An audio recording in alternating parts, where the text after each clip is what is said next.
Sachez que le diable nous attend au tournant. Il va tout faire pour nous embellir le haram et enlaidir le halal.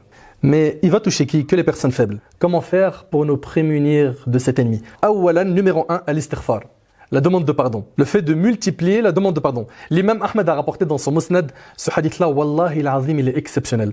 Selon Abu Sa'id al-Khudri, le prophète sallallahu alayhi wa sallam a dit, le diable a dit à Allah, écoutez bien, hein, par ta puissance et ta majesté, je les égarerai tant que leur âme est dans leur corps. Regardez le diable, hein.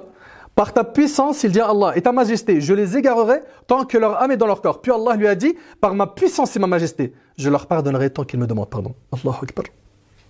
Wallahi, c'est magnifique. Donc la demande de pardon. 2, al-isti'adha. Le fait de demander la protection près d'Allah contre le diable et de son mal. Le fait de dire, a'udhu billahi minash shaitan ar-rajim. D'accord? Et si jamais le diable t'incite à faire le mal, cherche refuge auprès d'Allah contre le diable, car Allah entend et c'est tout. Et si jamais le diable t'incite à faire le mal, cherche refuge auprès d'Allah, car il entend et c'est tout. 3, al-mu'awwidhat, la récitation des 3 dernières sourates, al-ikhlas, al-falaq et al-nas. D'accord? Également, ayat al-kursi. Al-Bukhari, rahimahullah, a rapporté dans un hadith selon lequel un djinn a dit à Abu Huraira, quand tu iras te coucher, récite le verset de Al-Kursi, d'accord?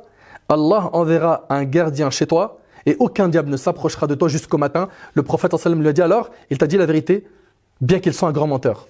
C'est-à-dire que c'était Shaitan, et il lui a enseigné une vérité. Il lui a dit, alayhi sallam, il t'a dit la vérité, alors qu'à la base, c'est un menteur. Aussi, al-dhikr, toi qui veux que le diable s'écarte de ton chemin, l'évocation d'Allah. Il n'y a pas mieux que ça. Al-Harith al-Ash'ari, il rapporte que le prophète sallallahu alayhi wa sallam a dit, je vous donne l'ordre d'évoquer Allah, car l'image de celui qui évoque Allah ressemble à la situation d'un homme poursuivi activement d'un ennemi et qui réussit à se sauver en se réfugiant dans un rempart, une forteresse bien protégée. De même, le serviteur ne se met à l'abri de Satan qu'avec l'évocation d'Allah. Et c'est rapporté par Tirmidhi. Également la récitation des 2 derniers versets de Surat al-Baqarah. Le prophète sallallahu alayhi wa sallam, il a dit, celui qui récite les 2 derniers versets de Surat al-Baqarah la nuit se protège de tout mal, rapporté par le Bukhari. 7, les ablutions, toujours avoir ces ablutions, car comme vous le savez, les ablutions sont l'arme du croyant. 8, la multiplication des prières surrogatoires. 9, le fait de multiplier la prière sur le prophète sallallahu alayhi wa sallam. Al-ikthar min as-salat ala nabi sallallahu alayhi wa sallam. Imagine avec moi que ton supérieur au travail te suit sans relâche. Imagine qu'il attend de ta part la moindre erreur pour la comptabiliser et te la faire marquer. C'est pénible à supporter, n'est-ce pas? C'est dur. Ô toi qui crains ton responsable au travail, éprouves-tu ce même sentiment pour Allah subhanahu wa ta'ala qui t'a créé? Ton responsable, c'est qu'une créature d'Allah. Allah ta'ala l'a créé lui, ainsi que les cieux et la terre. Est-ce qu'ils contiennent? Comment craindre les gens et ne pas craindre Allah?